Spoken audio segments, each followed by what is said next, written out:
Գիտեք, որ Սամվել Կարապետյանի գլխավորած ուժը ուժեղ Հայաստան կուսակցությունը մասնակցելու է հունիսի 7-ին կայանալիք ազգային ժողովի ընտրություններին եւ վարչապետի տեխնացու է առաջադրվել Սամվել Կարապետյանը։ Ես Սամվել Կարապետյանի շատ լավ ճանաչում եմ Մոսկվայից, ես Մոսկվա 25 տարի ապրել եմ, հարսս իրան մոտ աշխատել է,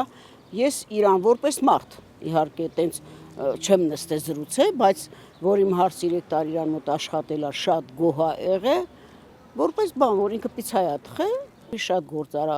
գործարար մարդ է, ինքը իրան կարամ ասեմ քրտինքով է ստեղծել, ոչ գողություն է արել, ոչ ինչքան որ ես գիտեմ իրան, շատ լավ էլ գիտեմ, որ ինքը իրան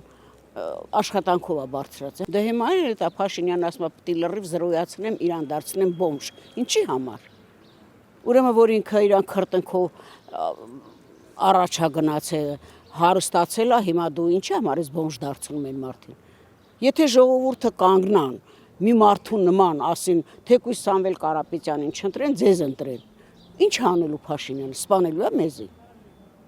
Ես այստեղ մինչև ստեղ կուշտեմ իրանից։ Գիտեք ինչի, մենակ հենց այն բանի համար, որ ասած թոշակառուներ ինչի պիտի 10,000 ստանան, ինչ պիտի անեն թոշակառուն։ Ու նույն րոպեին էլ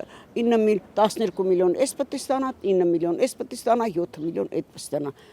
Այդքանից հետո ես իրան ոնց հարգեմ։ Կարաք ասեք։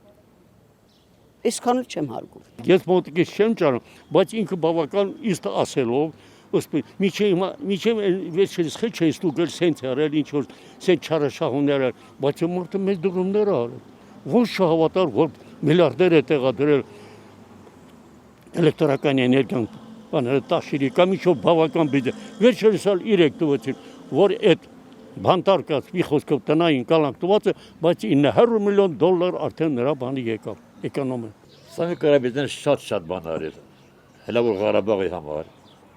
մեծ եկայվանդոն